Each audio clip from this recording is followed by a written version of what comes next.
The truth is out there. Knowledge is power. This is the Prepper Podcast Radio Network.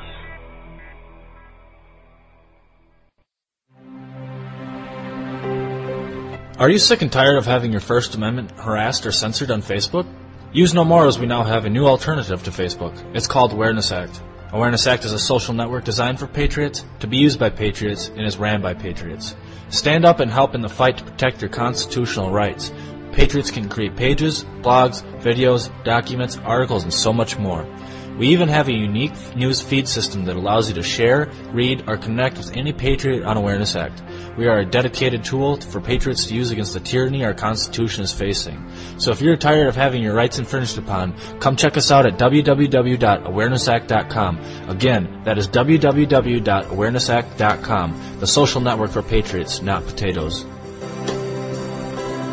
Whether you take me for the fool, I know that I can be. Whether you see me eye to eye. Are you storing food? Many preppers are storing food for months and years, but only have enough fuel stored for days or weeks. Stretch your fuel storage by harnessing the power of the sun with a sun oven. Food can be baked, boiled, or steamed at temperatures of 360 to 400 degrees Fahrenheit with the power of the sun. Depending on where you are located, you can use the sun for 50 to 80% of your cooking, allowing you to preserve your fuel storage for rainy days.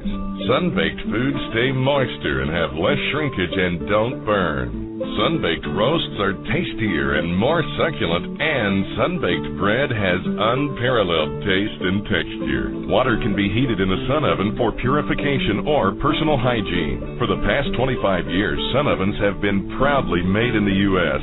They are durable, have a long life, and come with a 100% satisfaction guarantee. For a discount coupon, email podcast@sunoven.com. That's podcast@sunoven.com. Have you ever wanted to generate your own supply of electrical power, even save money on your electric bill? If so, this is going to be the most important message you will ever hear. Solar power generators are now available. These emergency backup systems provide life-saving electrical power when you need it most. Unlike gas generators, a solar generator runs quietly, emits no fumes, and produces electricity from the sun. It's like having an electric power plant running quietly in your own home. Run sump pumps, shortwave radios, computers, and even keep your food from spoiling. Whether it's hurricanes, ice storms, brownouts, or blackouts, you'll never suffer through painful power outages again. And here's the best news, a remarkable fall truckload sale going on right now that gets you $1,700 in bonuses when you buy a solar generator. To find out why solar generators are the best generators and get $1,700 for doing so, go to falltruckloadsale.com. That's falltruckloadsale.com. Generate your own supply of electricity. Go to falltruckloadsale.com. That's falltruckloadsale.com.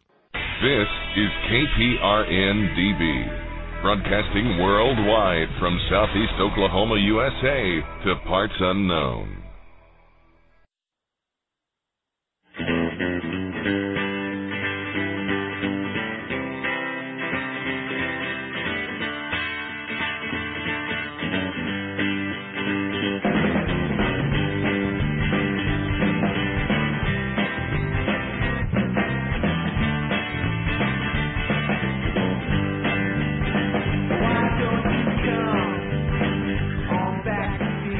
Welcome to Homestead Dividends, where home improvement, homesteading, and self-reliance meet.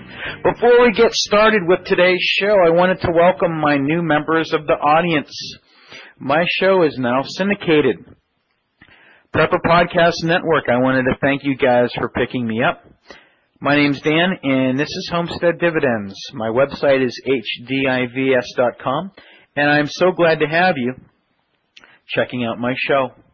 I've been doing about 150 or so podcasts on prepping and homesteading and self-reliance, and that's my tagline, where home improvement, homesteading, and self-reliance meet. And I share with my listeners every week some of the learning and knowledge that I've had over the years and my experiences, and I'll share some of that with you guys today. For my loyal audience that's been with me through thick and thin for many, many, many years, I wanted to just thank you for that support and also ask for your patience. Because we're getting a lot of new listeners, I just needed to take a minute and let you guys know that some of the episodes I'll be rehashing, some of the biographical information about myself and my situation will be rehashed because we're adding a whole new group of people. So I'm sorry that I'm going to have to reintroduce myself to some of you, but to my loyal listeners, I wanted to say thank you and thanks for your patience. To all my new listeners, whether it be on Prepper Podcast Network or all the other listeners that I'm just gaining through the way this show is growing by leaps and bounds, I just wanted to say thank you guys for giving me a shot. You know, even though the show is free, your time isn't. And the fact that you've taken time out of your busy days and lives or evenings or whatever it is and given me a shot to listen to my show and give me a chance, I'm truly humbled and can't thank you enough. All right, so I'm Dan. You needed to know a little bit about me. Well, I'll tell you a little bit about me here before we get started with today's show. And this is, I am currently living in the Sheep Mountain Range, in the foothills of the Sheep Mountain Range here in Nevada, in southern Nevada to be exact. And I am a full-time teacher and a prepper, and I am a wannabe homesteader and a self-reliant wannabe. And while I say wannabe, there is some weight behind some of the things that I've done. I don't want you to think that I'm a complete novice. But I don't profess to be a complete expert either. This show has been kind of something that I've grown into and I continue to grow into as I've gone along on my path of learning about prepping and homesteading and do-it-yourself and all these different skills and ideas that I've encapsulated in my show. I've learned a lot along the way. But I was a small boy in western Pennsylvania growing up in the foothills of the Appalachian Mountains, which we called the Alleghenies, or in the specific part of the western Pennsylvania I'm from, the Laurel Mountains, not too far from Seven Springs, which is a famous little ski resort in western Pennsylvania. But maybe you've heard of this place called Falling Water, which is a famous home done by Frank Lloyd Wright. Well, anyway, that's in the Laurel Mountains just outside of Pittsburgh, and that's where I'm from. I've spent my life growing up in rural western Pennsylvania in a house on 5 acres surrounded by 3 sides by farms, growing up with my next-door neighbor, Scotty, and exploring the woods behind our houses because although there were farmland, there was also a tract that was forests or undeveloped farmland. Behind it, or at the bottom or in the middle of it, was a creek, and there was a waterfall back there, and there were berry patches, and there was this and there was that, and you could walk for, a long time and not come in contact with a house. And I really just enjoy all of this rural ag land. And I absolutely enjoyed it and had the most wonderful childhood. I mean, catching crayfish in the afternoon in buckets so I could go with my buddy Scotty later that night to Brown's Pond down the road, put on my crayfish with my fishing rod, hook them on my hook, and go night fishing. Oh, you can't believe some of the great adventures we've had and all just the wonderful childhood I had, berry picking and, baling hay and all those kinds of things. So I have a little bit of dirt between my toes, and that's the way I've always lived and enjoyed living.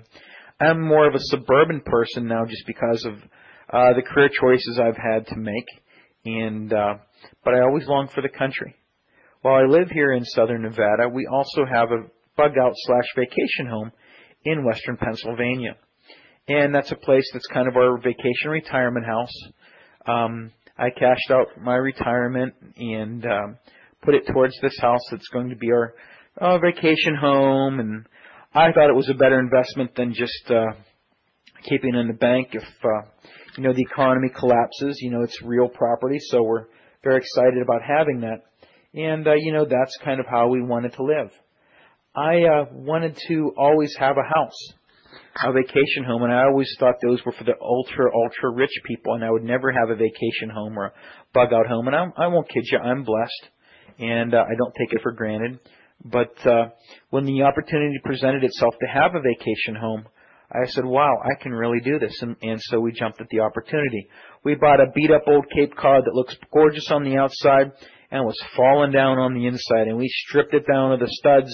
We had to redo 3 new bedrooms or bathrooms, down to the pipes, and even the pipes had to go down to the studs.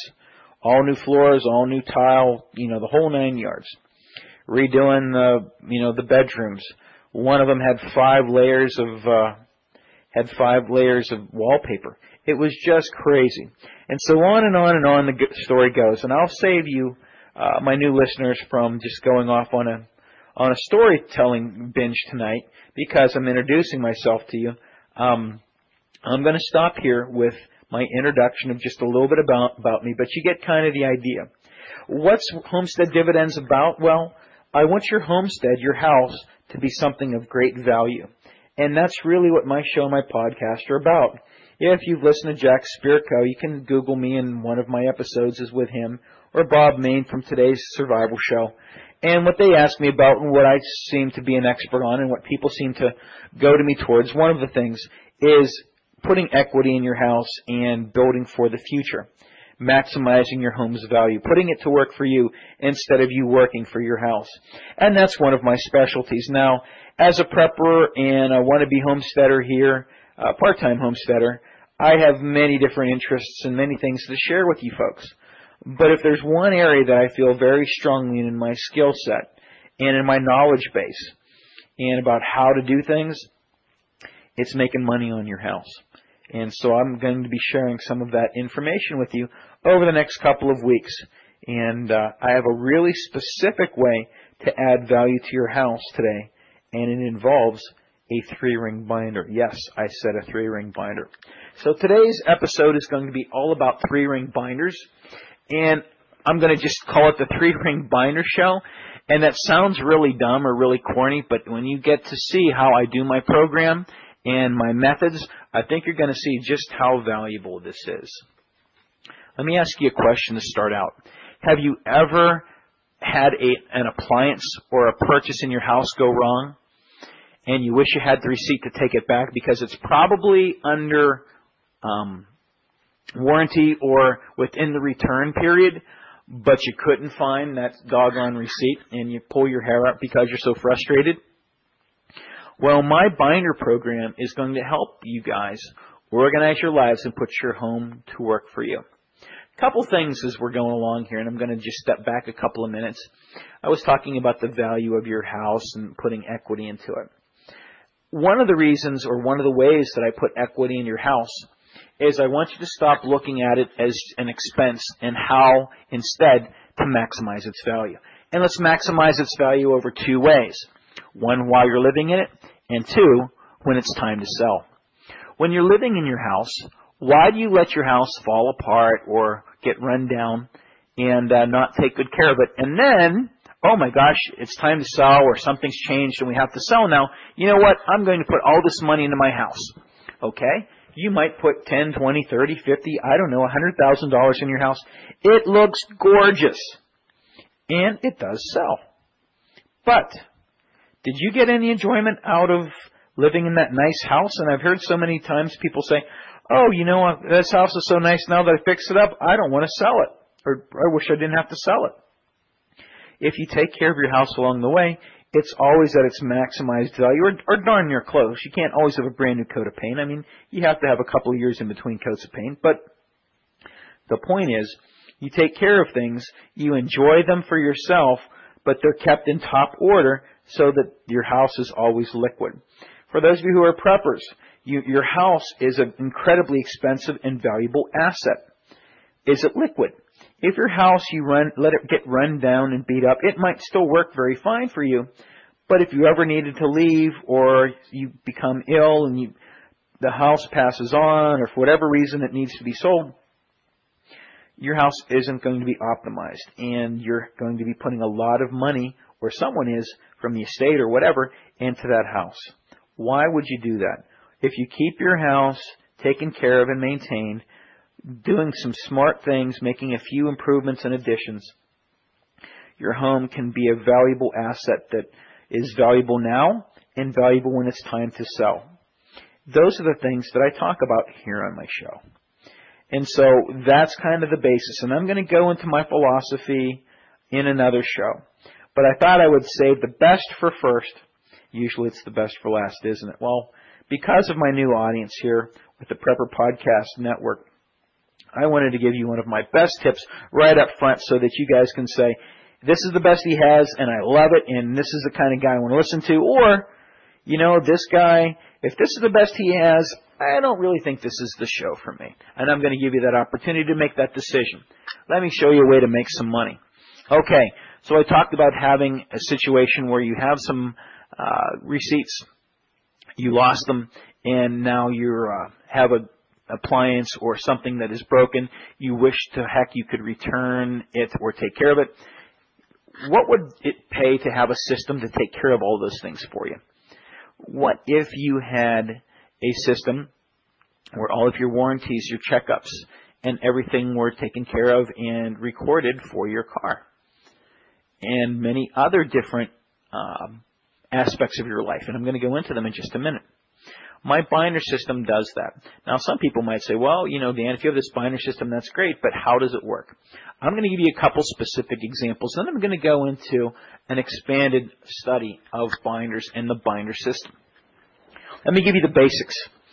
Many years ago, when we had got into purchasing homes, and my wife and I had gotten married and bought a house, I decided I was going to keep very organized records. Bought a 3-ring binder with a bunch of plastic sleeves, the ones that you can insert like a paper in. People use them for presentations or whatever. Well, anyway, every receipt and everything related to my important purchases, I put in this binder in those sleeves. Every receipt, whether it be for a shrub or a tree, fruit tree or a regular tree, materials, appliances. In addition, any work that was done from different repairmen or servicemen, all that receipts, their business cards went in there. In addition, our house inspection, which we used to help fix any mistakes or errors or things that needed to be improved upon, and on and on and on.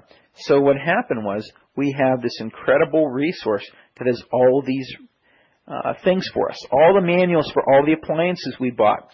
When it's time to fix something or something's broken, the repair manual's right there. And not only that, but the receipt is right next to it in case we need any service done, and it's under warranty. And so I started putting this system together, and it was amazing. You know how much money I have saved doing this? And I'll just give you one example. We bought a very expensive refrigerator, stainless steel, very nice. There was a problem with it. I called the company, and not only could I give them, the transaction information, where we purchased it, when, the name of the salesman, because I put his business card on the sales receipt, and it was just a big buck store, but it was, Fred and Appliances. I had Fred's card from Lowe's or Home Depot, or wherever it was. I don't remember right now. They were so impressed with my handling of the situation, and what it was I think we had a broken plastic door, that you slide out, the crisper door or whatever. It was broken. The drawer was. They decided not to just replace the plastic drawer. They took the whole refrigerator out and gave us a brand new one. It was under warranty. It was about a year old or something like that. So essentially we got a refrigerator for free for a year and got it traded in for free and got a brand new one. And they replaced it as kind of a thank you, and I guess they really wanted to impress us. I think it's a Samsung, and they wanted to show that they're really dedicated to quality, and so wanted to give us great customer service, which they did. So we got a refrigerator essentially free for a year. Then we got a brand new one to replace it, and all because of my receipts and binder program. That's just one example of how this can work. It can work in many different areas, and also just from an emergency prepper standpoint, having all of your records, it's just incredible. Now, some of you might say also, before I go into this too deeply, well, what if I'm a digital person? There's nothing to stop you from keeping digital copies of everything. It's a little more difficult for receipts. You have to scan them in, but if you know how to do all that stuff, you can scan them all in and keep all of those online too. And if you're going to keep them, I wouldn't keep them just on your hard drive. If you have an email service like Hotmail or Google or Yahoo, you can have those files uploaded into your email them to yourself, keep them in there, and then no matter if your house burns down or your computer dies, those documents are safe in your email account on the internet, and they're going to be there for you. And of course, you make backup copies and burn DVDs or put them on flash drives or whatever you do to save your data. But it'll be there for you. And if this sounds interesting to you in a way of making money, believe me, it really does. And let me give you a further example. And this is much more significant than the last example I gave you before I get going. I promise it'll last a little bit here. Guess what? When it was time to sell our houses, the binder that we made for each house that had all the manuals, all the receipts, all of the information in it, we would leave that out on a kitchen counter for the prospective clients. Our houses always sell, if not immediately, within a few weeks. Because the people who are prospective owners come in and say, listen, if this guy is so meticulous with records and organization and does such a good job of keeping track of it, he must take incredible care of that house, and it must be in great shape. And, of course, they're right, and I have the records to show the impeccable care I take with the houses. And that puts me that much in front of the other people who are selling their homes. You know, the other homes are nice and neat, whatever. You know, there are other ones in the same ballpark as me. But what do I have that they don't have? An incredible, meticulous record-keeping system that says, this guy's anal retentive meticulous. This house is impeccable, and it's going to be very easy to care for because it's been cared for so well. There's no hidden surprises here. And that is something that has really helped. How would you like to have one of your house be so marketable that you don't have to think about it? It sells itself with your record-keeping. It really does help, folks. Okay, so let's talk about some of the types of binders. Either you can have one giant 3 or 4 inch thick binder with all these different sections in it, or you can have individual binders. And I'm going to talk about some of the different binders in our binder system. Now, if you go back and check some of my earlier episodes, I have a smaller system of binders, and I recommend that you listen to that binder episode too. This one's a little more expanded, but because it's expanded, I'll also probably go into a little less detail about some of the things in my binders. But I'm going to cover a wider area. I do, however, recommend that you go back and check out my other episode on my binder and record and organizing system. Okay, so let's talk about them. Some of the binders that I recommend, or sections within a giant binder, I would rather have individual binders, so you can have one for your house. When you sell your house, you can just leave the binder behind. And, you know, one for your car, and you can leave that in the car or take that to the dealer and just keep that and manage it however you want. One for your pets, or an individual one for each pet if you want. One for employment. One for your financial information. One for all of your data. One that's medical. One that for me is gardening and outdoors. One that's for hobbies. One for children. One for work and installing, meaning, you know, for stuff around the house, handyman stuff. Sorry about that. Fighting back a little bit of a cough. One of my occupational hazards here, guys, is as a teacher. My voice, especially when I'm lecturing all day or reading all day, my voice does go out. And then I mention here the last thing, that virtual binder, if you want to do this all online. Let's go into a little bit of detail now about some of the different kinds of binders. So a house binder, you should have receipts for all of your appliances and purchases. All of the work you've had done, receipts of, your air conditioning guy or the plumber or whatever. Manuals to everything that you buy for the house, including your power tools. Copies of your bills. Some people want to know what you spend a month on, electric before they buy your house. We had someone actually ask that. We thought that was really weird, but we had them. All of your other utility information. And, of course, your home insurance. And it's all in one place. The next binder or section, if you're using a big binder, car. Warranties, your purchase agreement and purchase price and all that information, the sticker, checkups, receipts, insurance, title, the whole 9 yards should be in its own section. Warranties include things like for your tires or a battery, any of those appliances or equipment that you add onto your car that comes with a warranty. Any electronic stuff or an upgrade in a phone, or I guess not really a phone, but communications in your car if you have like Sirius or anything you add. Okay? Pet, you want to have the shot records and the medical history of all your pets and pictures of them. Their licenses if you have a dog or cat license or whatever you need to do in your town to keep them legit. Keep that as well. Employment. This is one you keep separate. And this one has won me how many jobs? I am very successful at getting jobs. And I've had to travel with my wife's career. She's a physician. She's a doctor. And so I've had to kind of subordinate my career and kind of be second dog. I'm not top dog money earner in the family.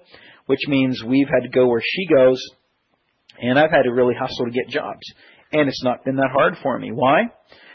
All of my licenses, all of my reviews, letters, everything that I could possibly have about being a teacher, I keep in there. Copy of my resume, pictures of me with students, pictures of me coaching, write-ups in the newspaper, awards that I've won. All that stays in there. When I go to a job interview, I bring this out, which most other interviewees do not have, and I just go through and just explain to them and sell myself. And I do. And you know what? It works. And I close the deal on myself, and I get the job. I can't remember the last time I went to an interview and didn't get the job. So it's wonderful. So make sure you have one of those. And I will go into more detail in all of these binders in other episodes.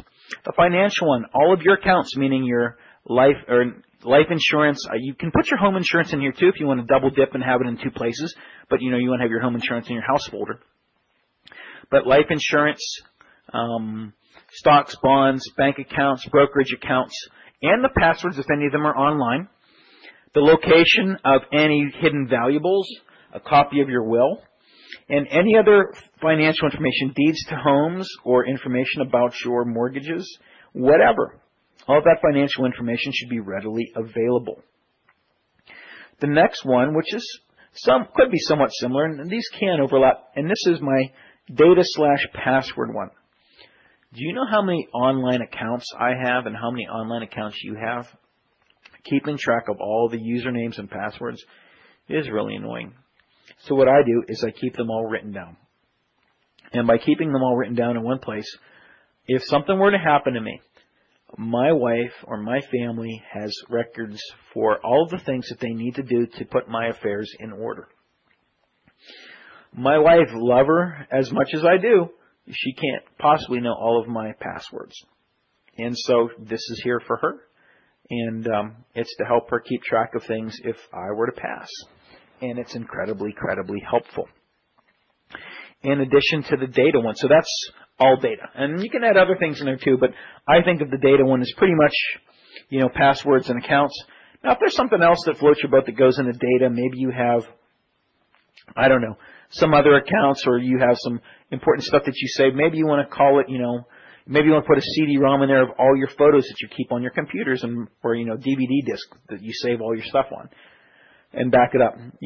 That's great. Now, for that one, I'm a little bit different. I have a external hard drive, and I actually have two, so I back up from one to the other. So I pretty much have that covered, and I have most of that stuff also online because I email the pictures to myself so that they're saved on the internet. But, that's something to think about too. So I talked about data, medical, your shots, your operations, reports and blood work, medicines, your medical history, your family medical history. It's important that sometime down the road, if you can't speak, that your wife knows, well, my aunt so-and-so had epilepsy, a blood relative, or, my uncle so-and-so, or my dad had this, or my, whatever, my brother had this, or my sister had this problem. All of those things are going to help the doctor out because doctors can't possibly know, and it's a guessing game. The more you can tell them, the more things they can rule out, and the more things that are likely to be the answer, and it's going to help them get through everything. And, if you're in a bad emergency, someone could go home, get your binder, have a lot of history in there, especially if there's some chronic problems, and they don't have to start from scratch.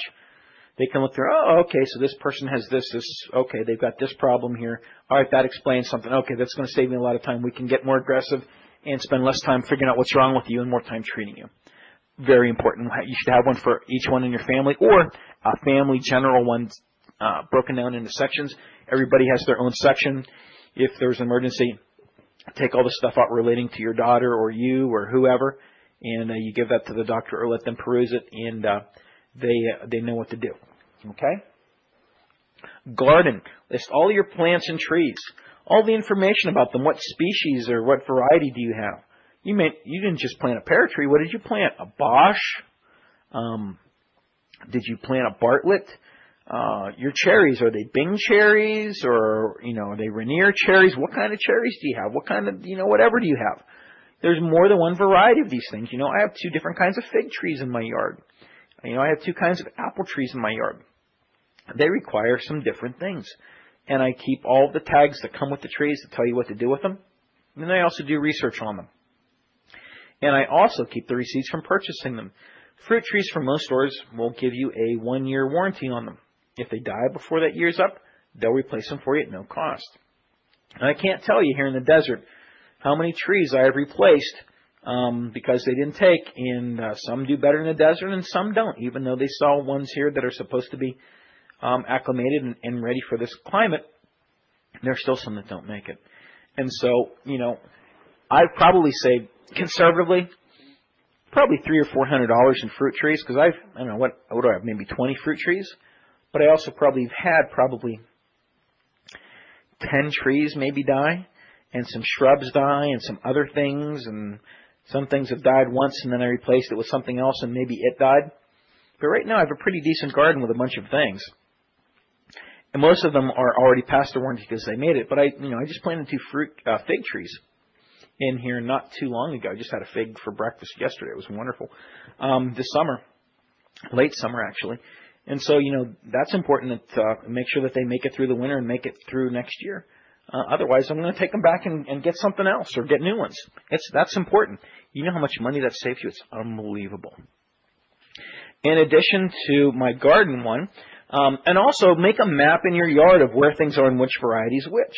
And that's going to help you because you're going to forget, okay, is that the turkey fig or is that the this fig or, okay, all the different stuff. You know which tree is which and what's in there and what things they need. That's really going to help you as you go along. Another one that people don't think about, which is really important, is a hobby binder. Let's say, for instance, you collect toy trains where your wife or your partner or someone in your family, daughter, son, they may not know a $100 train from a $1,000 train, but you've got a Lionel Scale Hudson that's worth $1,000 or $2,000 or whatever. You need to tell your family and list all the different things and itemize them and tell them what they're relatively worth. So that way, if they go to sell them, they're not ripped off. And give them a list of people that they can trust who, you've spoken to and said, if something happens to me, I want you to help them unload this stuff. My wife's not a train collector. Help her to unload the stuff and get a fair price for it. And have a list of those people. Also, for insurance purposes, having everything itemized out with their relative value is really going to help if there's an emergency. You can validate and prove that you had these things, and that's going to help expedite the insurance process. So, for insurance purposes or for resale upon your death or just to keep your life organized, a hobby binder is important too. A child binder, if you have small children, fingerprints, information, a lock of hair which has DNA in it, which is important in case there was ever an emergency and needed a sequence or, do a DNA match, God forbid. All those kinds of things. Lots of pictures. And then, of course, the good things, awards that they've received, pictures that they've drawn, milestones. You write down all the different milestones, some great pictures of those milestones. All those wonderful things should be in that binder. The next binder I want you to have is a work or install binder. List the projects to do, the plans, and the estimates. Come up with them for seasons, too. What winter and fall projects do you need to do? Which ones are best to do in the spring and summer? Fall and winter projects are best if they're indoors, unless they're painting. And, spring and summer ones are best, outdoor ones. So you don't want to be putting on a roof in the middle of winter unless you have to. Okay? Also, organizing, when it's time to order seeds and weatherize. Is you're checking your insulation and knowing what you need to put in and what to do. When to fix your gutters and clean them. Is your water catchment taken care of? Or do you have too much water around the house and you need to move it away? Remember to always remove, water away from the house and run the gutters away from the middle of the house so it runs out to the end so the water's not dumping down in your basement. If you have one or crawl space, keep your house dry. Mold and wet is not good around the house. It's great if you have a rain barrel, but keep the water just in the rain barrel. Don't let it migrate all over the property. It's going to be a problem. Okay? And then the last one I mentioned, of course, is a virtual binder. Putting all your records online if you want to do it that way. And don't forgive your virtual binder information to your loved one. So make sure they say, well, my master list is here on this email account. You need to log in here. And it says, in this thing, it's an email I sent to myself. It says, master list. And it has all my passwords or all my information and all my binder stuff. But Dan, what about if someone broke into my house and stole my binders. Well, that is a price that you're going to have to pay. You don't have to say, this is all of my information on these binders. People that break in your house probably are not going to steal a bunch of binders just sitting out in a desk or in a drawer. They're going to look for gold and electronics and things that are flashy and blingy. People do not usually steal books. So if you had a bookshelf or, just a room or an area where you just store a bunch of binders and just don't put anything on the front of them that makes it look very obvious that they're valuable, no one's going to steal a binder. I have yet to look at a house and admire someone's binders or notebooks somewhere. And I think that you would agree that the likelihood of them stealing them, as long as they're not labeled something special and put in a conspicuous place, like, ooh, this must be important, it's sitting out here, and they're not going to steal it. Okay, well, that's my show for today. I hope you really enjoyed my show and that you kind of get an idea of how to organize your house and start putting it to work for you and get the most out of your house. If you're expecting guns and ammo and the apocalypse and zombies, you turned into the wrong episode. I don't really talk about that much in general anyway. I'm kind of a regular guy in a real world, in a real city, living a real life with a real family, and just keeping everything as down to earth and as basic as I can. This is a repeat kind of an original show I did. I think it was about episode 4 or 5. You can check on my database, and that's on my website too, hdivs.com. If you click over the information tabs at the top, you'll find what says podcasts. 0 through 100 are already archived, and I'm working on archiving 101 through 200. And this is roughly somewhere about episode 152. So keep that in mind. All right? I want to thank you so much for listening. I hope this has helped you. Please pause and go back and look at this again and start putting together and organizing your life. Go to my website. You will see information about all of these binders and how to organize your life and really start controlling all of your information. And I think you're really going to be helped by this. This is a survival skill. Being organized and prepared for an emergency, knowing where everything is and how everything works and how everyone can, get access to the information that they need is really, really important in an emergency. It doesn't always have to be about guns and ammo, guys. Although guns and ammo are cool. That's my show for today. I'm Dan. Thanks for listening. Goodbye. And God bless.